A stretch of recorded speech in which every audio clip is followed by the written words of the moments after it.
It's hot as hell, so you're gonna have to hear that fan behind me. So I'm gonna lean in closer, the microphone picks me up a little better. But yeah, so I just came back from seeing Baby Driver. Yeah, that's why I got one of those things, so put down the title, the video title. But anyway, yeah, so I just got back from seeing Baby Driver, and just like every Edgar Wright movie, I fucking loved it. Yeah, I don't know what else there is to say. Well, I wish John Bernthal was in the movie a little bit longer, because I really like John Bernthal. Like, no offense to Jamie Foxx, but I kinda wish. Then again, if you think about it, like, if the roles are reversed, it's kind of obvious, like, okay guys, John Bernthal's playing the bad guy, and you're like, oh, never thought of that. But anyway, yeah, like, I really like that. Obviously it's an action film, but it's not just like mindless action. Is my head tilted or is this my glasses? Anyway, yeah, it's not just like a mindless action film, you know. There's obviously all the car chases, all the cars, all the guns, all the action, all that stuff, but there's a story to it, you know. How crazy. I just can't help but say, just like, I love Edgar Wright's movies, and like, I love that this movie has such a sweet soundtrack to it, you know. And I need to get that soundtrack. It's such a good soundtrack, and I love like how he incorporates the soundtrack within the movie. Like, it's not just, it's not like how like James Gunn does it with, like, you know, Guardians, where like there's like, oh, they're playing the songs because of like the moment, or, you know, they acknowledge the songs because that's what, you know, like Peter Quill plays on his, you know, like Walkman and stuff. But, you know, like this, it's like, they'll play the song, obviously it's for the moment, it's for the mood, it's for the whatever, but it's also like, even like the beat of the music goes with like the gun shooting, so it'd be like bam bam bam, and it's like this part where like the guitar bam bam, or like the drum boom boom boom, you know, it goes with the beats, the tempo, you know, like it works so well, and I just like, I love it. I love Edgar Wright's movies. It's I fucking love the thing, you know. It's done so well. Like I said, like, every character, there's actual depth to them. Like, even like the love interest girl isn't just, you know, again, like a damsel in distress. She's not just the love interest girl. She actually, you know, there's a use to her, which sounds fucked up, but there's so many times in movies like this, it's like she's just like the girl, you know. She doesn't help out or anything. She's just a, you know, kind of person. So it's good that, you know, like, what a useful character. What's that about? But yeah, so the story's obviously about like this kid who's a driver, you know, for all this stuff, and, you know, he's like, what was that sound? You know, so he's pretty much like under contract with Kevin Spacey because some shit went real ages ago. They explain why. And then now he's like, you know, he's got one or two more things to do, and then now his score is settled. You don't have to worry about that anymore. But even after the score is settled, he's like, you know what, I like you as the driver because, you know, you get shit done. You're my lucky charm kind of thing. And like, he's like, no, I'm done. And he's just like, well, yeah, we're done, but I can like kill everyone you love and blah blah blah, like the usual, you know, bad guy sayings. And he's like, fuck, alright, I have to do this. Sorry, love interest girl, you know. He has like a foster father who's like a disabled deaf person, and I was just so afraid that he was gonna get killed because it's like you could kind of see where the story's going, because it's like, I can kill anyone you love, and it's like, okay, they might not kill the girl right away, but they might kill the old black man.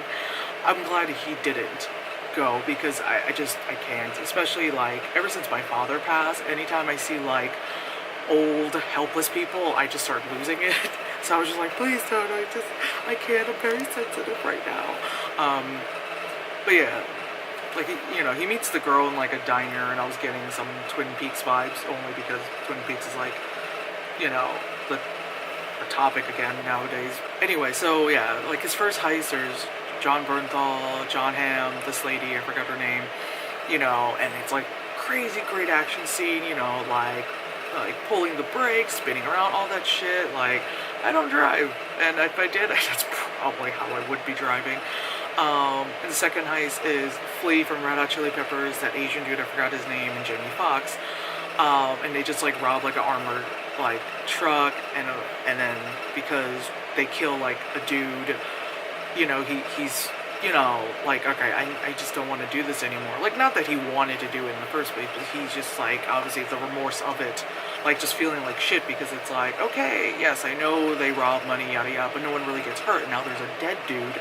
So in all this stuff, there was like I think a Marine, because I saw the sticker on his car. There was like a Marine guy, and obviously he's trying to stop them. They're trying to like, good thing the Marine guy didn't die. He just got really injured after his fucking pickup truck was tumbling and all that shit. Jamie Foxx, like I said, is the bad guy, and he was just like, did you make me miss that shot? He's like, no. He's like, you're a terrible liar. And it's like, I'm Jamie Foxx, I'm the bad guy. So it's like pretty much the first act is like you see like the two heists. The second act is like a lot of like the more like the story of it, like why, Baby ended up being like the driver and having this debt to repay, him meeting the girl, him establishing a relationship with the girl, Kevin Spacey wanted him to come back to the gang, come back to the crime business kind of stuff, doing all that,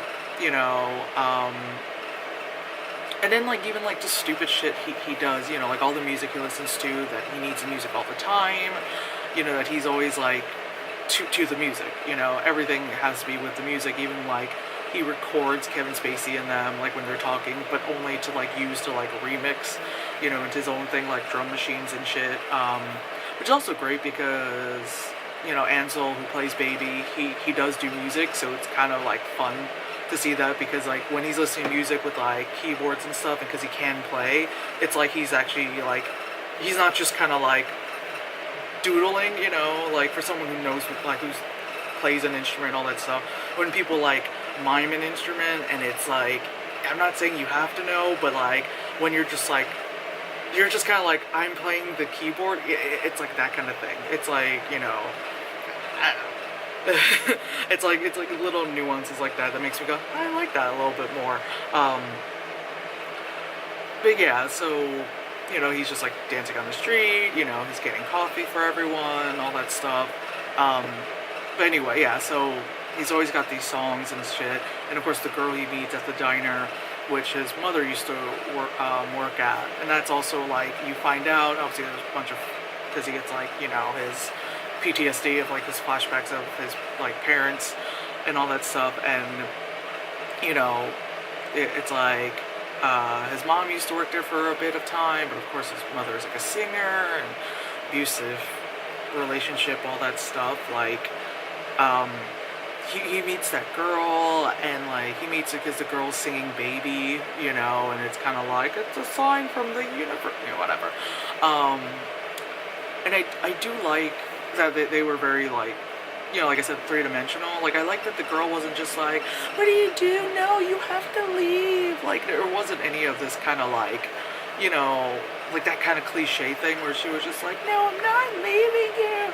Oh my God, who are they? Because there's one part in the third act where like the last heist happens instead of a bank, at a post office. And it's John Hamm, the lady again, and then Jamie Foxx this time. And at one point they go, like the night before, they have to pick up guns. Turns out guns were being like sold off or whatever. Jesus, sorry, computer. By police, but they're dirty cops. Jamie Foxx, he didn't know that. He just saw police boxes, police crates. Sorry, not police boxes. We're talking about Doctor Who. And he shoots them up, yada yada. But on the way back, Jamie Foxx just reveals more and more of just like how much of like a psychopath he is. That's his nickname in the movie is Bats, so batshit crazy. They stop by a gas station, and then like he's like, oh, you guys want gum? And he comes back with like the display of it, like the big thing, just throws at John Hamm. He's like, what the fuck, did you get everything? He's like, yeah, you said you wanted gum. You didn't think I'd pay for it. And then you just see like a shot of like the cashier. Well, there's no cashier, but like the register, and there's just like no one there, and obviously you can guess like what had happened. But yeah, then they see the diner that he goes to, and he sees the girl and all that stuff. And Jamie Foxx says, let's go here. He's like, no. And he was just like, no. He's like, oh, the food sucks. He's like, oh, that's more reason for me to come here. And obviously he's trying to avoid it because the girl works there. They go there, and then the girl's like, she sees him, and she's smiling, and then there's other people, and like, he's kind of like, he can't even obviously like bat an eye to her. He just looks at her and just turns, goes to the booth, sits there. And I'm glad that, you know, like I said, like, she sees that and she's kind of like, okay, something's wrong. But she doesn't just like blow up his spot, you know what I mean? Like, she doesn't just like go and then she's like, hey baby, you know, like, are these your friends? You know, because that tends to happen a lot of times in movies when there's like the love interest and they're always just like, I'm fucking stupid and I'm just gonna blow up a bitch's spot. But instead, you know, she just nervously, but she was still kind of like, okay, let me take your order. What do you guys want? Cool. Okay. Something seems wrong, but again, I'm not gonna blow up the bitch's spot. So she goes and does her thing. And then, of course, you know, they kind of figure out, they're like, do you know her? And he's like, no, I've never seen her before. You know, and then of course they're like, okay, well, the girl's like, okay, here's your, you know, your check, you know, for your sodas. And Jamie Foxx is like, well, we don't have to pay for the, you know, the bill. He's gonna obviously shoot her. But then, of course, he keeps her from doing so. And again, and she's not just like, what? Like, I'm just really glad that they made her a person. But anyway, so obviously, like, a lot of shit ensues. The heist, you know, the end of the movie heist, you know, it goes like well and not at the same time, you know, like, he ends up Baby ends up killing Bats, Jamie Foxx's character, and you can kind of see it happening because you see like this kind of flatbed like pickup truck kind of thing, and there's like I think it's rebar sticking out, you know, and it's like, you know, he's gonna have like a Final Destination moment with it, and because he's, you know, like, his character's a terrible person, like, fuck you. So then because he had to go to the post office like the day before to stake out the place, and why did I air quote it? That's what he was doing, to stake out the place. He sees the lady working there, and she kind of is like, oh hey honey, like that, and he's like, no, you know, obviously, like, it's the whole, like, he's doing the crime just because of, you know, wrong place, wrong time, all that shit. And of course, like, more shooting happens, more car chasing, more like leaving this car, jacking other cars, leaving this car, running there, going here, you know, quickly, let me change my outfit, sunglasses, oh no, I grabbed a jacket with a sensor thing on it, alarm goes off, running, parkour, kind of stuff. I'm actually surprised there wasn't some minor parkour happening, but that would have just been a little outrageous, that this guy could, like, drive really well and does parkour. It's like, alright, calm it down. When he ends up escaping John Hamm and all that stuff and all the cops, and he's like, alright, chill. He goes back to his apartment, which is where his foster, you know, he lives with his foster dad, and like, they fucked with him, and I was just like, you're pretty much led to believe that he's dead, you know, when Jamie Foxx just literally just like rolls up with like the wheelchair. He's like, oh yeah, he just, you know, he's fine. And you know, usually when they say that, it's like they're dead, but he's just like, the apartment's trash, and he's laying on the, you know, on the floor, and I'm like, oh god, like, thank god he's alive. Just, it was like, old people. Of course, he carries them into a different car because the car he had stolen from like the lady, you know, because they were like, we're looking for this car. And he steals another car, and he takes the old man to like a senior living facility, which is like, okay, so you know, like, that old man, he's fine, everything's good. And I love how whenever he's switching cars and with his music and all that stuff, he'll be like, oh, the heist is going on, and then he'll be like, wait, I have to restart the song. Or when he steals that old lady's car because like they shoot his like iPod and all that stuff, he's like on the radio station like trying to find like, you know, some good getaway music, and he's just there like, got it, you know. Part of me is wondering if Edgar Wright got this idea from that song from, is it Mint Royale? Because like their video is Noel Felding, because I think, what's his name? Nick Frost is in the video too, where they're like, oh, we're gonna be right back. He's like, oh, how long? 2 minutes 50 something, and he's got the CD, and he starts like dancing to the music, and once the song ends, they come out and they go away. But anywho, so but yeah, I like the part where like his music means so much that like when they switch cars, sometimes he'll like reverse a little bit of the song to be like, all right, now let's drive off in the new vehicle and all that stuff. I like that. But yeah, when in like the very end when he goes and like, you know, sees like goes to the diner to like save the girl pretty much, you know, instead of her just being like, you're here, or being like, you know, she was smart to just kind of like stand there and just be like, your friend's here, you know, and you just see John Hamm kind of slightly shot up, just like drinking coffee, like, I got a gun, I'm gonna fuck you up, you know. And again, like, she did well, like, I just can't stop saying that. I'm just glad that she was a person in this movie. But anyway, yeah, I really enjoyed this movie. I know that was like a really quick plot synopsis compared normally when I go way too in with a lot of movies. But anyway, I really enjoyed that one. Let me go and get to the trailers. But yeah, really enjoyed Baby Driver. Obviously, go see Baby Driver. Support Edgar Wright. I love all his movies. I love, like, his humor. Like, there's a part in the beginning where, like, you know, he always wears, like, the sunglasses. John Bernthal takes them off of him, puts it on himself. Out of nowhere, pulls out of his pocket another random pair of sunglasses. John Bernthal slaps it out of his face, and he's still playing around with the first pair of sunglasses, and then out of nowhere, he breaks out a third fucking, you know, pair of sunglasses. And it's just that like, Edgar Wright humor I fucking love. Okay, so, alright, so, trailers. The first one, that was called Home Again. It's like Reese Witherspoon. In her 40s, she has kids, and she meets like this young guy, and it's like, oh, like, it's so good that, like, you know, I can find someone, but he's like half my age, blah, blah, blah.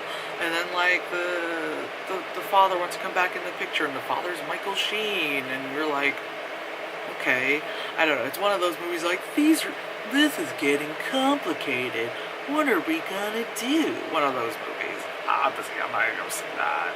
It's one of those movies like, here we go. Unless, you know, Michael Sheen overacts in it, but I really doubt it. The next one is The Foreigner with Jackie Chan. It looks really good. I saw something about how, like, I think the initial character is supposed to be Vietnamese, and obviously Jackie Chan's Chinese, and people were talking about, like, erasure of, I don't know the controversy because I don't know any backstory to this. Push that over there.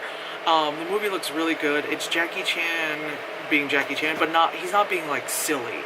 You know, I feel like this is like when Jet Li did, what's it called, Unleashed, the one where, you know, he was like that British guy's henchman when he had the collar and stuff.